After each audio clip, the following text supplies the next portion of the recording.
Hello and welcome to a very special interview edition of the Irish Wrestling Podcast. My name is Wrestling Mob's Mark O'Brien. I'm today joined by the incomparable, the often topical, Mr. Nick Hausman, president of House of Wrestling, ex-managing editor of Wrestling Inc., ex-executive editor of WrestleZone. Nick, thank you very, very much for taking the time today. How are you?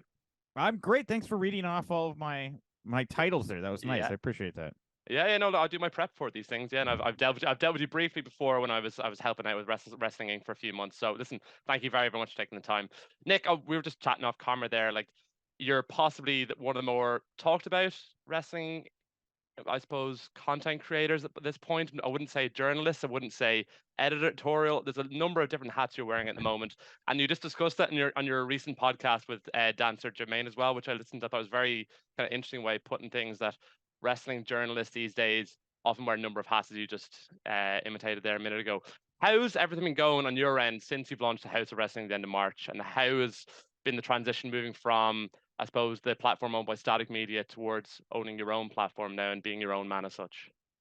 A lot less people. I'm enjoying it. Look, like you just said nicely at the top. I've been in an executive role at big pro wrestling companies for about a decade now, and to be able to just kind of set my own hours, I feel, it's gonna sound very, very dramatic, but I feel a little bit like somebody who's left prison, where it's like certain things where it's like I can make my own schedule, or I can decide to go walk my dog, or take an elongated break, or just not work at all for a day. Having the freedom to do that stuff feels a little odd. I'm getting used to it, but it's been very, very positive. I'm very thankful to everybody who's been supportive of it. We've had the opportunity to break a couple big stories already, have some big moments, and looking forward to doing more. Brilliant, brilliant. And, like, I suppose you've since you launched at the end of March, you've been more often than not, you seem to have been not tarred with the brush. You've been labelled perhaps as being the focal point of one of the more topical sides of the industry at the minute, be it around the CM Punk brawler situation. So seemed almost seen as the guy who has the in-fight scoop on one part of that conversation. How has that been as maybe poorly conceived or misconceived idea that you are representing a certain part of the wrestling industry, as you're representing a certain wing or thought process? Well, uh, that's a great question. I should go get my camping backpack. Everybody keeps talking about how I love camping, and I'm in some kind of camp or something like that. What I do is I look at a situation, I look at a story, and I start asking questions, Yeah. right? If I go into a story and I start asking questions and I find out something that's different than what's being reported, I can see how that could be Mm. construed as whatever, like some kind of an agenda. But most of the stuff that I've been reporting, first of all, has all been true, Mhm. right? There's nothing that I've been putting out there that's like false to create a narrative. Yeah. I do feel like there has been one really strong narrative in this situation, in regards to who's in the right and wrong of this situation.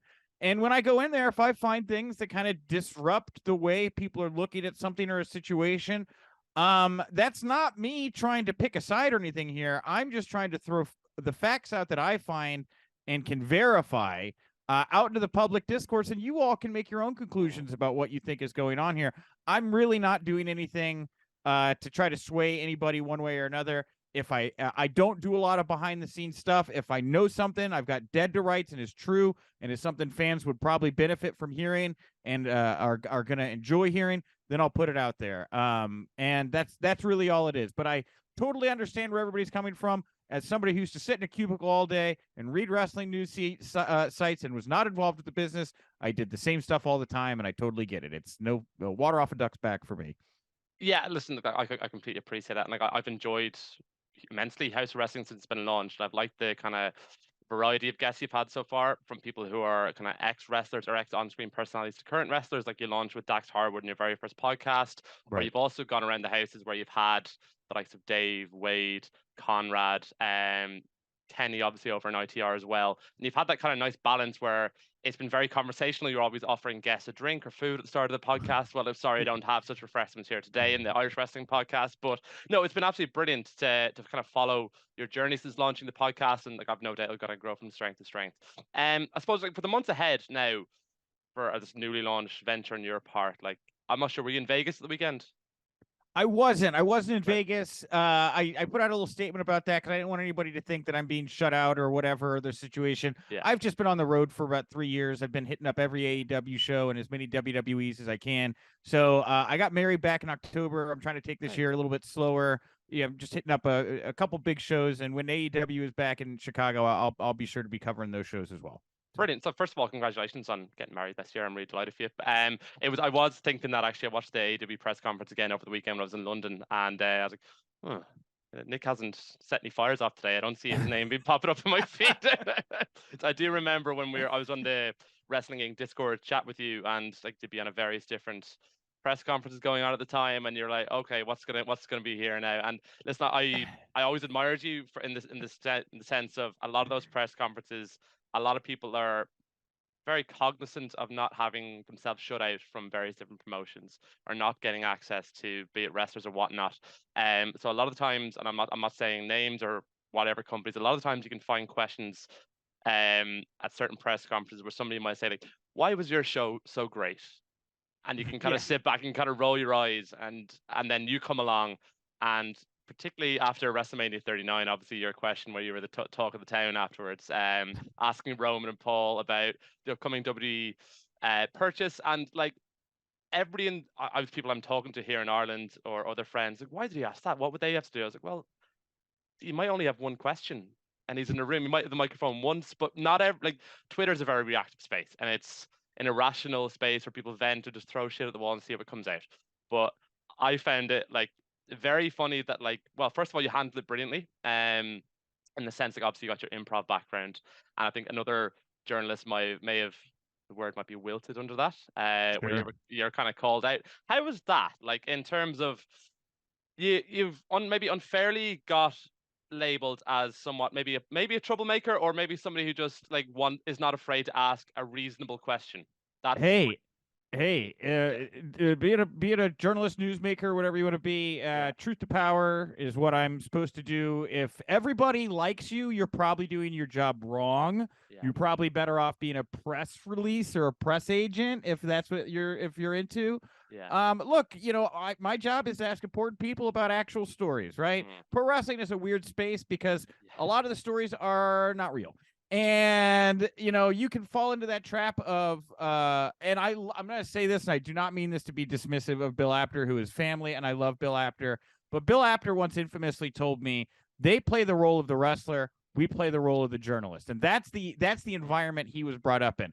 I don't think that's the case anymore. I don't think it is the dynamic of you play wrestler, I play journalist. It is you are pro wrestler, I am journalist, right? And what a journalist's job is to get information and interesting tidbits out of people who are of influence. I can't think of anything I would have wanted to know more from Roman Reigns and Paul Heyman than what do you think about maybe having a new boss in 12 hours as two of the most influential people in the company? If you're not there to get down and get in it, I don't know what you're doing there. So I thought, as far as like what was it like to be in it, it was awesome. It was really, really cool. I'm a big Paul Heyman fan. I've had correspondence over the years informally with Paul to be able to have him looking at me like, I love you and you are an insane person, and I maybe see a little bit of my young Paul Heyman journalism self in you right now. An incredible thing. One thing that I haven't told anybody about that exchange is Roman's going at me a little bit. And I kind of was more focused on Paul because I couldn't get over the look he had on his face. I was kind of just barely taking in what Roman was saying. And as Roman is talking at one point, talking directly to me, I was looking square dead in the eyes, eye to eye with Paul Heyman. And I winked at him. And it made him go like this. And then I went back to focusing on Roman. And I did it because there's this movie, Field of Dreams, if you've never seen it, where the kid finally gets to play baseball in the big leagues. And he says, I always wanted to stare down a professional pitcher and wink at him. And he did that. And then the guy tried to take his head off with the baseball. But it was a moment for me that really was very special to know Paul. I had Paul in the palm of my hand, and I made him blink. I made him wince. Was really a very special moment that I'll never forget.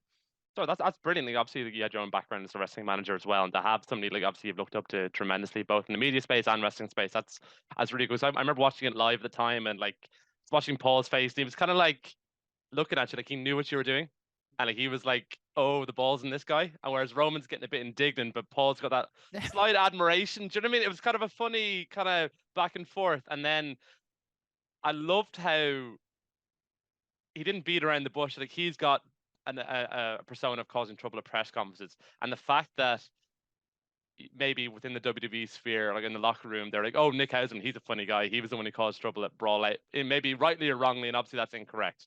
But it was just like that's kind of like a feather in your cap as such as a journalist that you have that, people have that awareness, and like the fact that Triple H then had to go out of his way before this first thing he did is like, I have to address this now. We're not talking about it. Well, and the way Hunter Yeah. handled it, and I give Hunter a lot of credit here. I think Tony Khan could probably learn from the way Hunter handled something like this, Yeah, right? yeah. Is, I'm here to ask the questions I'm going to ask. You're here to answer the questions how you want to answer them. If I ask a question that you don't particularly like or want to, but I ask it in a respectful way, you can respectfully tell me that you don't have a comment on it and move on. That is 100% okay. You don't need to sit here and tell me how many tickets you sold, how many pay-per-views you moved, what the gate was, who's coming up on Dynamite. You don't need to force that all into your no comment. You could just say, no, I don't want to comment on that, and then move on. And I thought he did it great. And it was funny and it was wonderful. I know it was brilliant. And like it was kind of after time. I was like, "Fucking go on, Nick. Fucking fair play, Nick." Well, but and in a sense, I Yeah. was rewarded for asking a harder question, right? I got to double dip. I got to ask it again, and so again, it is so easy in this business to live in fear and think I'm going to upset somebody. And look, you can. I'll tell you firsthand, right? But it is way overblown, right? In my opinion, because if you're creating attention and people are talking about it, you're creating attention on that event. You're creating attention on those people. And that's your job. Your job is to create things that people are talking about and are interested in. And that's why I like going in and asking about heavier things and real things, the things that we're all actually talking about when we leave the arena. Yeah, and like I suppose just to touch on what you just mentioned there in terms of talking on the more heavier topics, you've a lot of your wrestling-based interviews so far with House of Wrestling, particularly your Madusa interview I'd have just listened to earlier today. Like you're kind of viewed within the industry now as almost like a trusted source, in the sense of people are willing to open up about certain matters because your agenda isn't driven by somebody else's agenda. Your agenda is Nick Hausman and House of Wrestling, if that makes sense. In terms of kind of putting the best, most authentic and genuine content out there that's best representative of yourself, rather than feeding to a different narrative on either side of a wrestling spectrum. Now, like your Madusa interview, I thought, geez, that was very revealing and um, very thoughtful as well in terms of everything she said. But how has that been for yourself in terms of you're almost viewed as a trusted source? Like I have a story to put out there, be it in the wrestling media space. I'm going to approach Nick, or Nick might approach me. I'll use this platform to do so.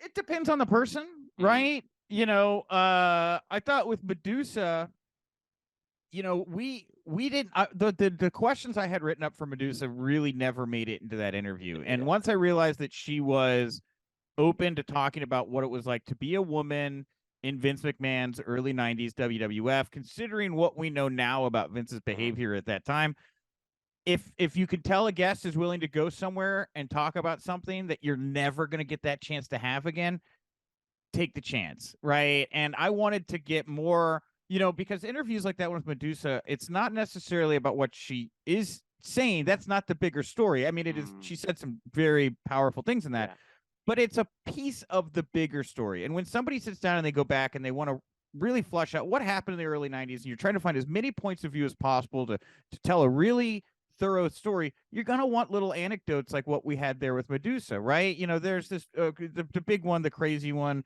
She walks out of her hotel room, she finds all these women hanging upside down in the hallway of the hotel, heads shaved, eyebrows shaved, naked, wearing cowboy boots because they had been drugged the night before.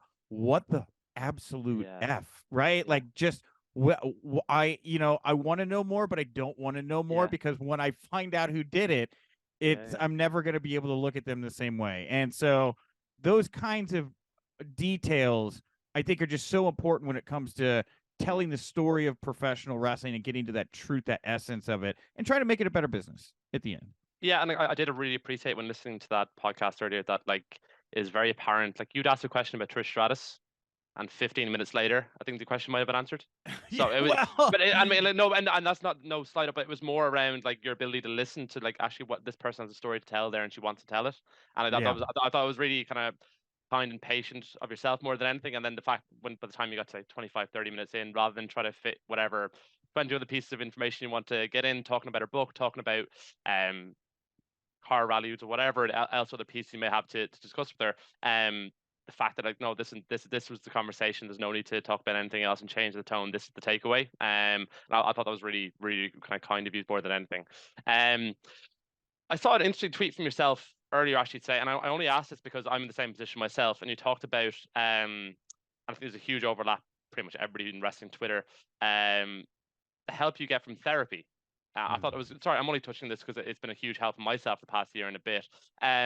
How important has that been to in your life in terms of being somebody in the public sphere, being somebody who's been in front of the camera, behind the camera, working crazy hours, being Wrestling Inc. and you're dealing with people all over the world. How helpful has that been, particularly now you've stepped out and you've launched your own venture? How helpful has therapy been for you in your life so far?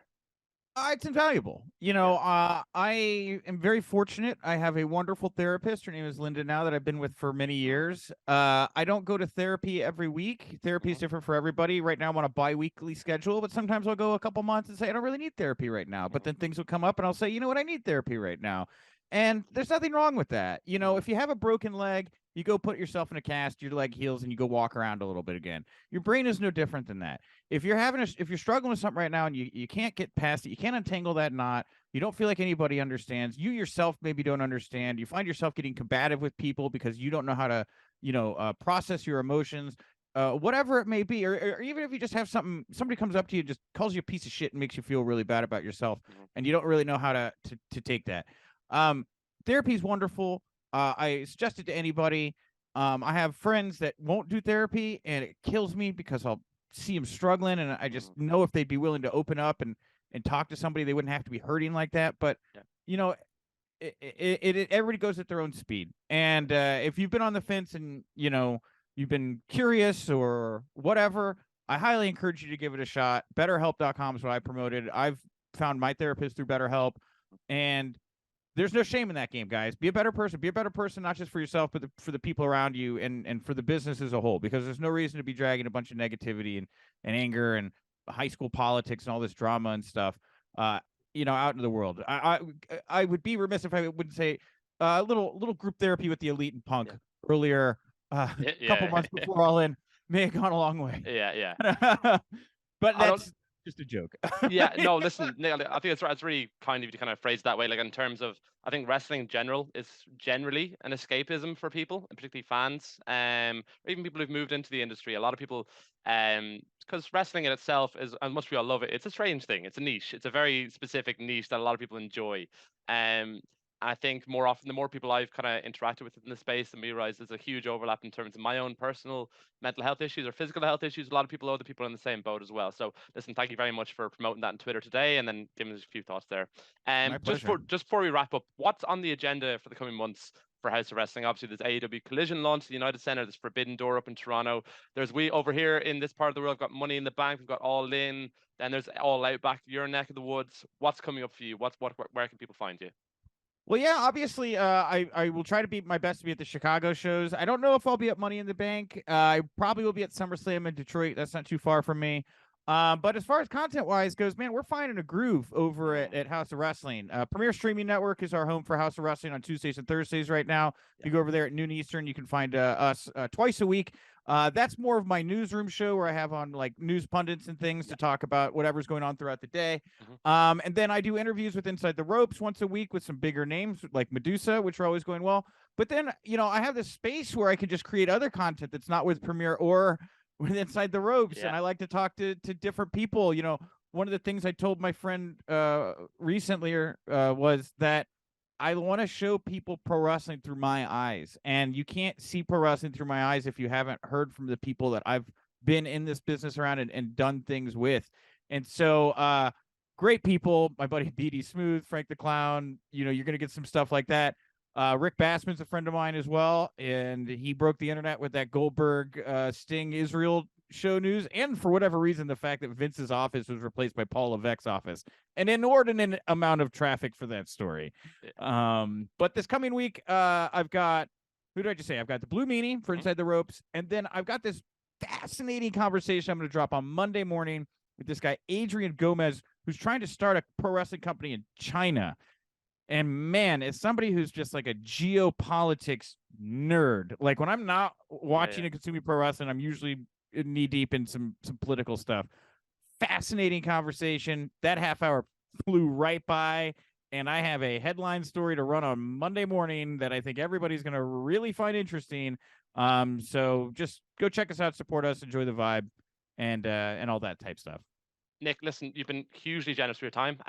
Thank you for being so candid as well. And I've really, really enjoyed that quick, brief conversation. Listen, everybody, please check out Nick Hausman on Twitter. Please check out the House of Wrestling on Twitter and every available podcast he has across all podcast platforms, Premier Streaming Network, owned by the one and only Freddie Prinze Jr., among other people. So please, please, please do check out Nick. Keep following what he's doing. So he's one of my favorite journalists out there. So listen, Nick, thanks very much again for your time and wishing you all the very, very best. Thanks, Mark. No problem.